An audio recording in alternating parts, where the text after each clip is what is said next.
Welcome to The Prize Inside. The Prize Inside.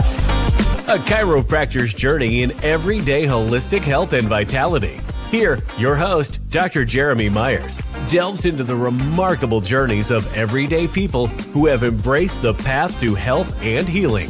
Through his practice, Dr. Jeremy encounters inspiring stories of profound transformation and the power of true healing within each of us. Stay tuned as we discuss various holistic topics and unlock the healing potential that lies within us all.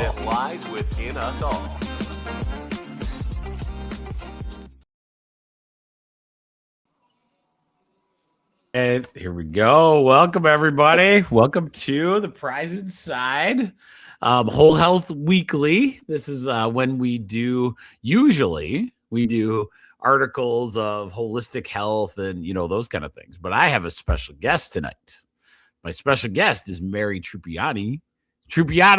Oh my God. I do that every time.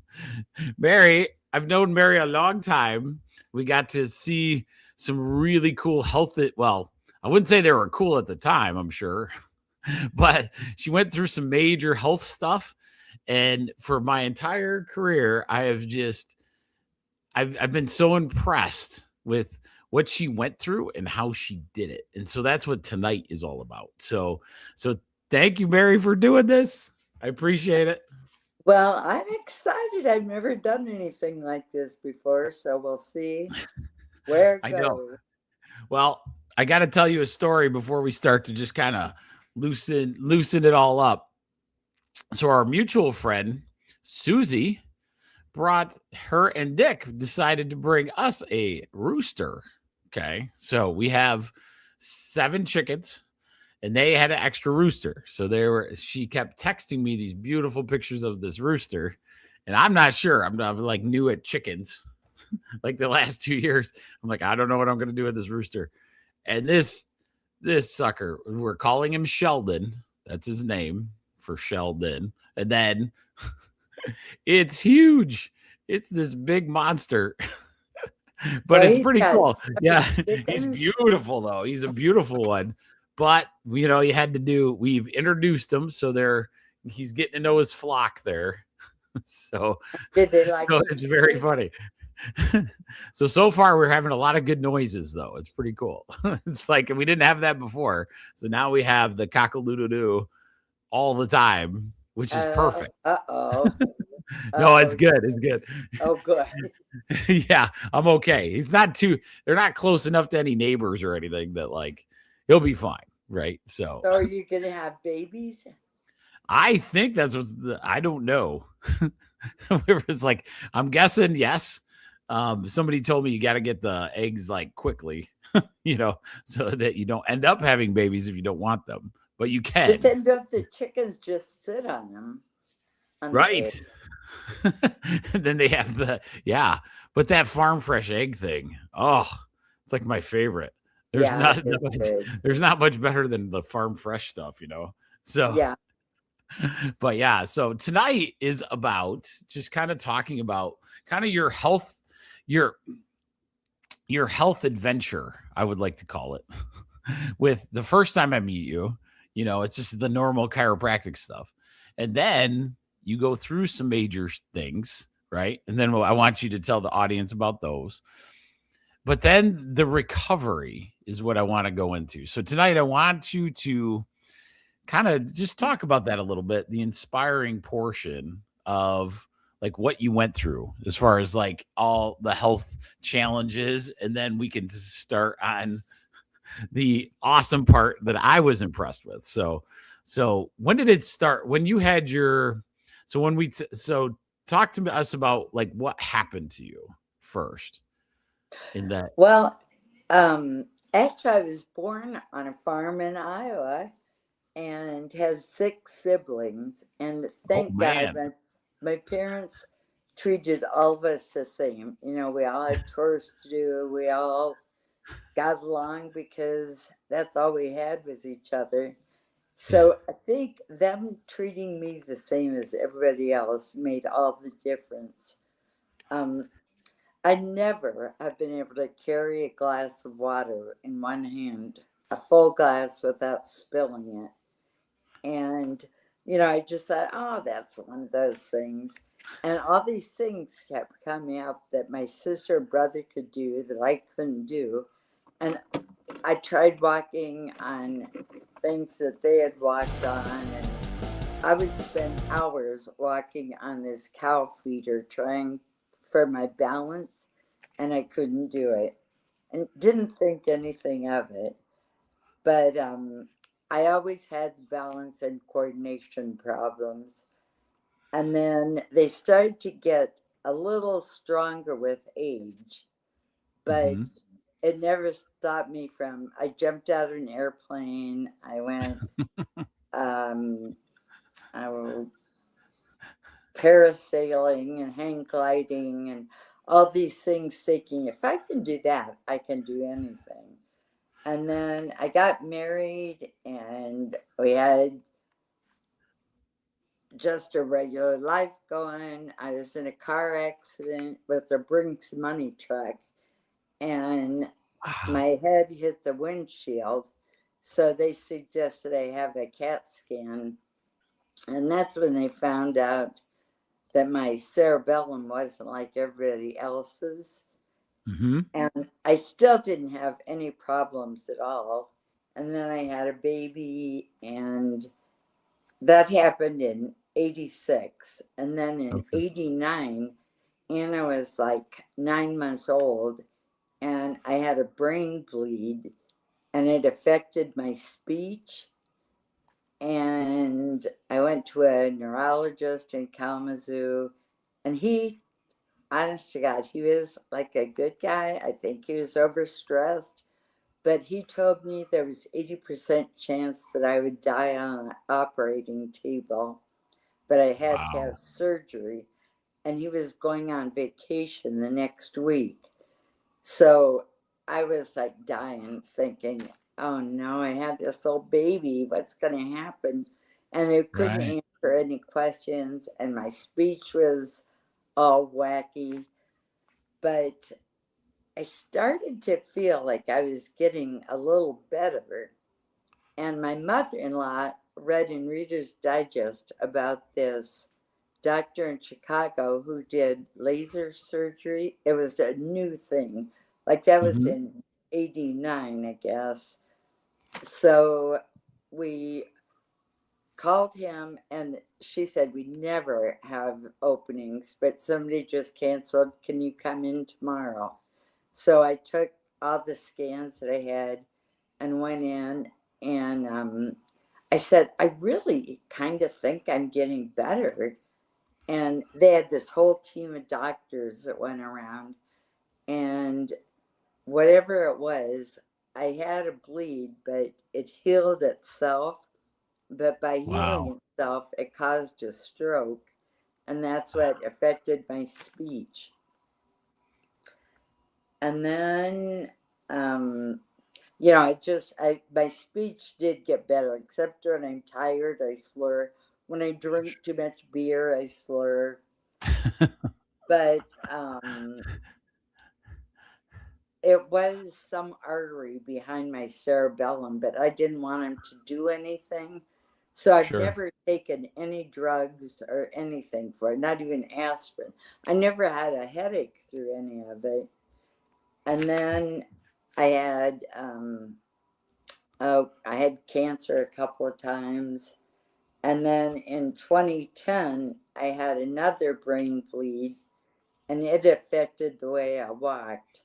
And I had to take a 3-month leave of absence from work and go to PT and OT. And I'm going to stop you right there. So the cerebellum, for those of my listeners, is the balance area. So that's where the coordination and balance kind of go through. So it's kind of the bottom portion of your brain in there, right? So just to let everybody know what the cerebellum is, where we're talking about in the brain, where Mary had her issue. So go ahead. I'm sorry, Mary.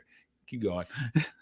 So I was so lucky. I worked at the VA, and I got to take 3 months off to heal. And then when I went back to work, I went back using a walker. And Mhm. that was a whole ordeal. I But remember this part. then I went from the walker to, I just use walking sticks now, but that's pretty much it. Yeah. So let me tell you from my perspective what I saw. So Mary years ago came in for some low back normal stuff. And then, just getting to know her kids, everybody, they're just wonderful people. And then she ends up having this one in 2010 that knocks her walking. And one of the things that I knew you would do is undersell like how much you went through. So she was in a walker, basically trying to relearn to walk completely once this hit that cerebellum. What was impressive is what she said, and she glossed it over, and she goes, I was out of work 3 months. Most of the people that I've ever met would have never went back to work ever, like after something like that. Mary not only went back to work and then learned how to walk. And so the place she worked was at the VA. Like it is Right. the VA that we have has some distance. Like you're walking, you got a lot of chances to walk there, right? so it's not like an easy place. You're walking a mile just to get to your office. You know what I mean? But her passion for what you did. So your passion for what you did, I could see it in your eyes. You were going to go from the walker to the walking sticks, the hiking poles. Those trek poles were really, really cool to watch you do that. And you just kept improving every single year. Every time you do it, if you screwed it up, you just keep going, And that's what I really wanted to have people hear. Like you had this much stuff. So you had a cerebellum thing, right? A brain bleed early. All these different things got you to this place, but you just learned. How many more years after the 2000? When did you retire? I retired 9 years ago. Okay. But I knew that I had to be at a place where I could be in control of myself and I could work to get better. And I could have retired, I could have taken. Absolutely. Yes.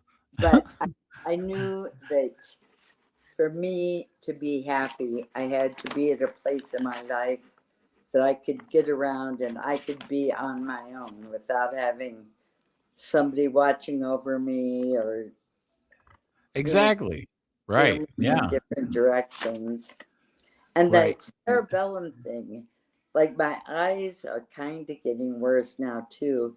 They said that I was lucky that I wasn't blind as a kid because it's so close to whatever. Yeah, that part of the brain in the back, that back area is where your vision is. So that's the part, like it's all split up in different sections. So your front is thinking, right? And then sides are kind of emotion. There's a motor moving things, but then in the very back is where all the sight pieces. So it was very close to that. So that is crazy. That's a very cool thing. I just, like for the people out there that, health is always is a journey. It always has been. And you've always kind of put that in who you are, as you're going, you just keep going and going, and those are some beautiful things, and that's why I bring people on like Mary, because of that motivation, like you can't have much worse things happen to you than that, right? Well, I retired and still working. My husband had a heart attack. And I thought, okay, now it's time to retire. Now it's time to retire, right? Because that's the crazy part. You had it in 2010. So if I do the math right, you retired 7 years later. So it's 2017. You went all the way after having that. And for the people that don't know, I mean, when you had to learn to walk again, that was intense. Like that was intense. That could put people in a wheelchair a lot more than people realize, like what me and you were talking about. It sounds like, I just learned to walk again. But I mean, you're talking, it was what I saw was it was amazing. Like you couldn't move. You could Well, not. And like you were no. telling you were willing yourself to do that. So And just you have to keep moving. I knew yeah, that because if I don't move a lot, the last couple of weeks I haven't moved a lot. We were on vacation and it was smoky and it was hot. So I didn't do my regular walks or exercise. And my sure. body started hurting so bad that I knew Right. I had to get out and I swam yesterday and walked today again, but it just hurts when you don't move. Right. Right. So tell me about your routine now. So you walk every day, which I'm guessing, right? So how Well, long do you well, walk? I'd say 4 to 7 times a week. I Okay. walk. Okay. Um, but I usually walk every day, and Okay. I try between 2 and 4 miles a day, just Perfect. to get that many steps in a day, I guess. Uh, Right. and it just loosens you up when you move. And swimming Absolutely. is the best. Yeah, Like, talk to me about that. So, do you do like a pool or do you yeah, like well, a community pool, like a Y center or something, or do you this winter we stayed in Myrtle Beach and Hilton Head, and we Oh, had a okay. pool. So every day I went swimming, and it just was so wonderful to be able to use the pool every day. And now my niece and nephew have a swimming pool that I can use anytime. Oh, very cool. And yeah, Yeah. yeah, it's really nice. Yeah. Yeah, pools are a pretty awesome way to get your entire body moving without almost thinking about it. You know what I mean? Like Right.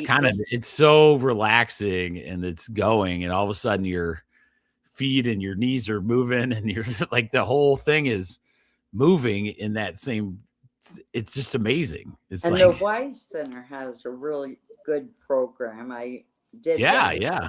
well, just in the heated pool, the exercise and swimming that you can do there is great. Right. We're lucky Exactly. to have that. Right. And that's the key, right? Is like getting that consistent pattern just in your brain. You just know inherently that it's going to be good for you no matter what, You right? do, and there's so many things that are good for you to do, and you Yeah, don't have to do them. Try them for a month. If you don't like it, try right. something else. Yes. I have one patient that it's so neat watching her. She got into square dancing, which is kind of a neat. I didn't know there was she found a group that she absolutely adores, and then she goes and square dances, and you can just see the focus.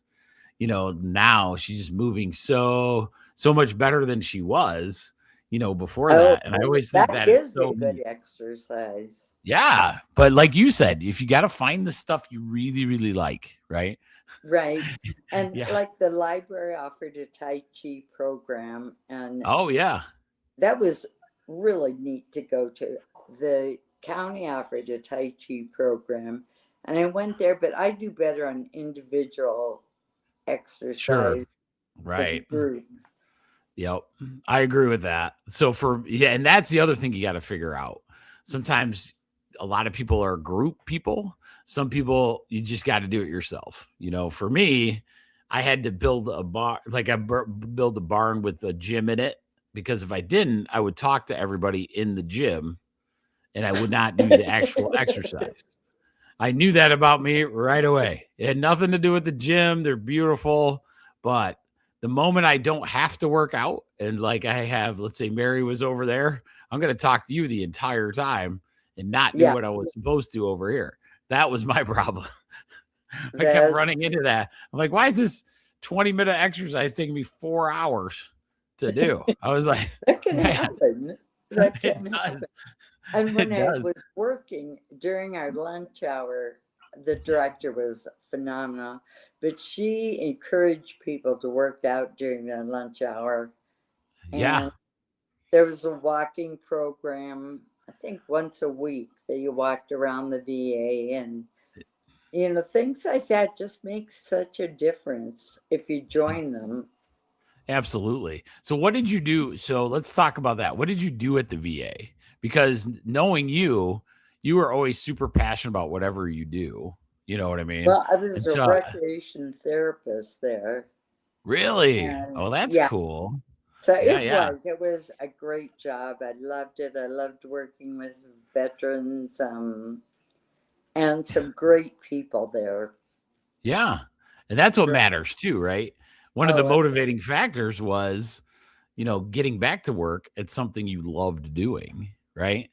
So you had right. this beautiful purpose, and really you could show them because you're in that world, right? You And could show them it actually was how this is going to work, it was amazing too how they watched out for me. They Yeah. really did. I would say 99.5% of the people, like, get out of her way. Here comes Mary, or help that woman. Do something. I know. But There's there something was special about that. there really is when you know Yeah. that, and when they see you're doing it, it motivates Correct. them too. But there Right. was one guy, I was walking with my walker, and he said, "Oh, just pray to God that you won't have to use that anymore." And I said, I prayed to God and he gave me this walker to use so that I could get around. It's like Yeah. some people think it's torture using those things, and Right. you get around that way. Right. Yeah, it's all perspective really, right? Cuz Right. you could have chose not to use a tool like that, and you would have been possibly in a wheelchair. Who Oh, and knows, I right? have fallen all over the place too. I fall Right. enough as it is. Well, that was good for my business. Come on, Mary. Yeah, Jeez. that's true. Right. And I've got to come back there. I'm motivated to come back again. That's when I remember that's one reason this whole podcast came, because I'm like, she's just walking like a champ, and then she'd bite it, or something, and then she'd be like, "Oh, we'll just put it back in, we'll keep going." But one of the neat things is in that veteran class, right? A lot of times they're so there. A lot of these veterans were people that helped others all the time. And so for Right. you to go in there and give them that hope of, hey, I can do something just as much, right? I can improve like Mary's doing, right? So I mean that piece is so critical to like all of us, getting into that, and so that's what I was so impressed for all those years. Because I would see it. Sometimes you say, okay, some people just give up. I don't mean this bad. I'm going to say it, but somebody can't walk in the grocery store. So they're, get in the cart or, those kind of things. And you see it and they have their legs are functioning and all those kind of things. And it's hard for me to watch because it's like, oh man, you have this, you got it. But it's like, you have to have that right mindset to get to that next level. And you You always really did. do.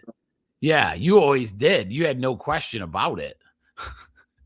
In Well, fact, there's once days. this how all that I just remember I have a weird memory, Mary. It's crazy. So when you first have this thing, you're like, I had some brain bleed issues. I haven't seen you in a long time. What, I'm back walking, and you had your walker, and then you were showing me your husband doing glass blowing stuff. It was just so cool because it wasn't about that. It was about, look at what my husband did with the glass blowing. And I was like, this is fantastic. Number one, he's really good at it. That was true. That was very true. But then you just kept, yeah. I'll be walking, no problem. And that's the thing. You started from such a small, like this little glimmer of, hey, I am not walking. If I don't do this right, I am not walking, to now I'm walking freely, and pretty much Yeah. doing all the stuff. I was picking on her because I grabbed late on her Facebook post. I saw some of the cool places you've gone lately. You've doing some Yeah. trips. I know. We love adventure. Yes. The more coming up, and there are so many neat places to go, but you have to be able to get around. go Correct. to them. So that's a 1000%. motivator to keep exercising too. Right. Because a lot of people, let's say later you want to retire and let's say go to Europe. Well, if you can't walk over 2 miles, you're in trouble. Like there Right. for sure, 1000%. It's like Right. whoa, that We went that can to be nuts. Scotland and Ireland 2 years ago, and there's some Oh, hills there, and right. our friends walk really fast, and we just kind of had to stay at our own pace, and they'd Right. stay back with us a bit. Yeah, there's Oh just so man. much to do and so many things to do that you gotta be in the best health you can be in. Yep. And that's the neatest thing, to watch your journey. You took the road less traveled, honestly. I think, you went, the funniest part of this whole interview is that you're like, yeah, I couldn't walk, but my boss, our bosses were great. They gave me 3 months off. I'm like, that's pretty awesome. Like it takes people years to get over what you had going on at the time. You know what I mean? Well, the director wrote me a note while I was off, and I just kind of knew him, but he said, I'm looking forward to your coming back, and I hope you're healing good, and look forward to see you walking, because I used to walk around the VA a lot. I look forward to seeing you again. And that was like the kindest thing he could have done. Yeah. I wrote him a letter and said, you were a big part of making me get better, because it just gave me incentive. Right. I love how he worded that, like you said. I look forward to seeing you again. Because it could have been the last time. You could have easily just said, yeah, I think it's time for me to retire, or, those kind of things. But you knew. And there's a lot of jobs that you can't do that in too. Correct. So right. Very fortunate. Right. I just think it's so neat because of the amount of people you've touched. That was a big motivating factor for you too, right? So you had an awesome boss and you loved what you did every single day. That is the not every day. Oh yeah, true. It is the VA still. So that's the thing. Yeah. That's a little rough to say every single day. That I did. It's a tough one sometimes. But so with people that are going through, what I would say like some health struggles, or, maybe they, don't feel the wit. What advice would you give them?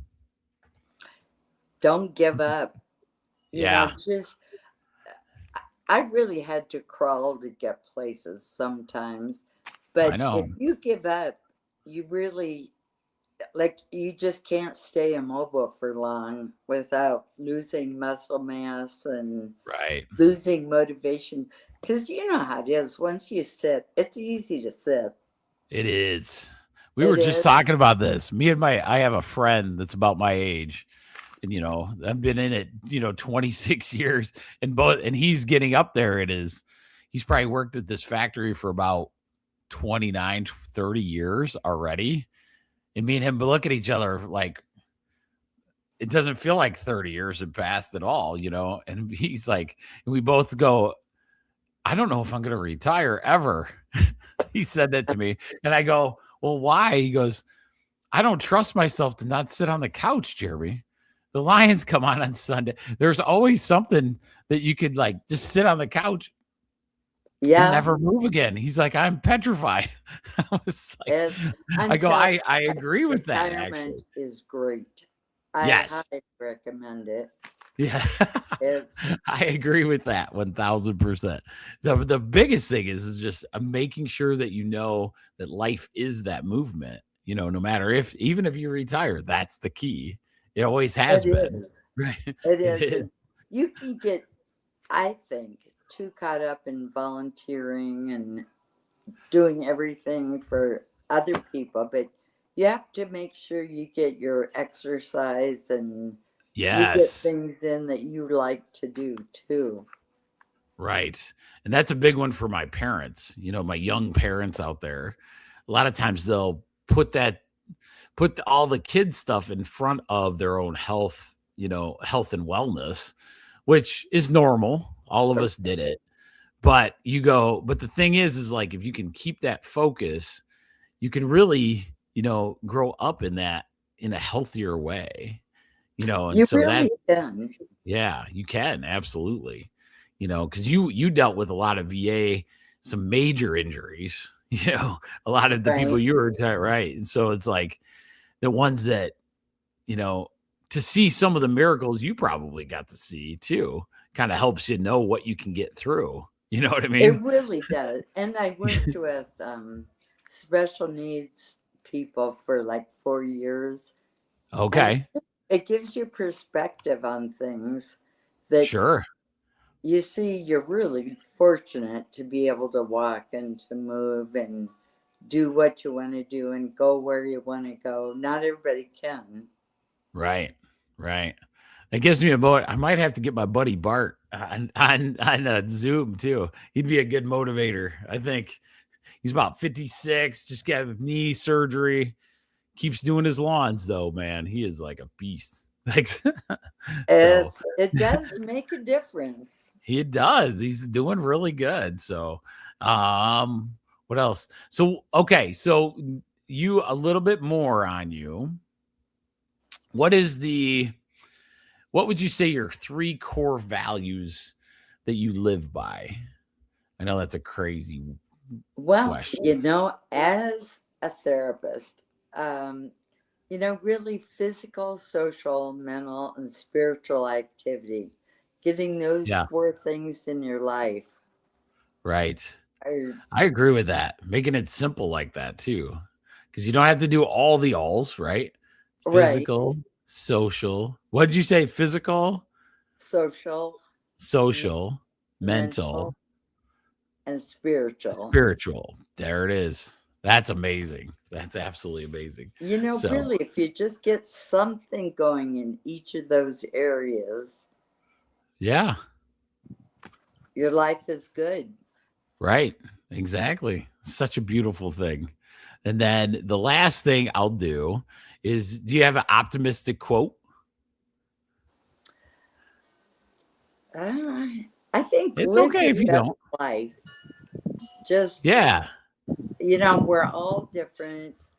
Everybody likes to judge everybody else, and don't let it make a difference. It's what you like and what's important to you, and maybe your values aren't the same as your values, and it doesn't make any difference. If nobody Correct. disturbs you, you don't disturb them. Just live Yeah. your best life. Yes. I love that. And before we end this, I want to see what you showed me in the beginning there. What is this? You have a caboose in your backyard? We What is do. this? Let me We do. see this thing. Let's see. See if it- So tell me the story of this. This is Our awesome. down the street. When Anna was born, we used to walk down there a lot. And then you wouldn't believe it was in Battle Creek, Michigan, this area, a little lake. And he used to work on that caboose. He'd ride it from Battle Creek to Chicago. And her parents her dad worked for the railroad. So they bought this caboose, oh gosh, long That's time ago, awesome. had it brought out to their house, and Right? he was going to fix it up, and he had a heart attack like the next week. Oh And they man. have a lot of property, and it just Right? got too much. And the caboose, like, I think if we wouldn't have gotten it when we got it, it would have had to have been dumped because Oh wow. raccoons were living in it and stuff. Sure. And it was a whole neighborhood project getting it up here. Well, I believe that. That's what I was wondering how you There did were that. 3 engineers that What? tried to figure it out. It got in this. Oh, there was a dump truck that pulled. Oh, what a big long truck that they put the caboose on, and a truck pulled that, and 2 tractors pulled that up this little tiny hill that looked like Mount Everest the day they did it. And a wheel got stuck in a mole hole or something. It took them a long time to figure out how to get it out of the hole. And once they got it out, they just drove it a field. We could go right through the field and park, and it's going to be there for a while, I think. But my husband fixed it's really neat. Y'all have to come and see it sometime. I'm going to now. Shoot. You're not going to ask me twice. It's like a little museum. Yeah. They give us a bunch of railroad stuff, and we have a friend who worked for the railroad, and that is so cool. We used to have sleepovers up there with the kids. Yeah, absolutely. Especially being in the backyard. That's fantastic. I was like, you gave me so many ideas just right there. But then I'm thinking, how would you get that? That would take a village just to get it back there, I'm sure. Set up. And the Boy Scouts were going to take it, but from where Masons lived to our house, only one wire had to be cut. They had to get it. They're consumers or somebody out. But if you would take it a long distance, it'd be really pricey. Right. To take wherever you were going to take it. That is so cool. I love it. Well, tell your husband that's amazing. You guys did that. I was at somebody's house. That is so neat, man. That is cool. Well, Mary, thank you for doing this. I know you were nervous coming in, but you did fantastic. I was, and I guess it doesn't make any difference, does it? No, it doesn't matter. I'm gonna make you get on here and talk anyway. So you knew that. Okay. Well, I'm gonna be coming in to see you pretty soon. Well, deal. Okay. That'll be fun. And so I'll send you this recording too, so you can send it to your kids and stuff. So that'll be cool. Okay. And I'm gonna get on your website and listen to your podcast now. Good. See, I got one. That's why I do these. What's the name of your podcast? It's called The Prize Inside. So it's Okay. I love that name as a kid, because we grew up in the cereal place, right? So there was always a surprise in the cereal box. And part of it is just our motivation. There's no difference, right? There's always a good toy in there. We just got to find it. So that's why we call it that. That's it. But yeah, so Mary, you enjoy the rest of your night, and thank you again for doing this. I appreciate it. Thank you so much, and it was fun talking to you. All right, Mary, have a good night. Okay, you too. Take care. Bye. See ya. Bye. Bye. Now I have to figure out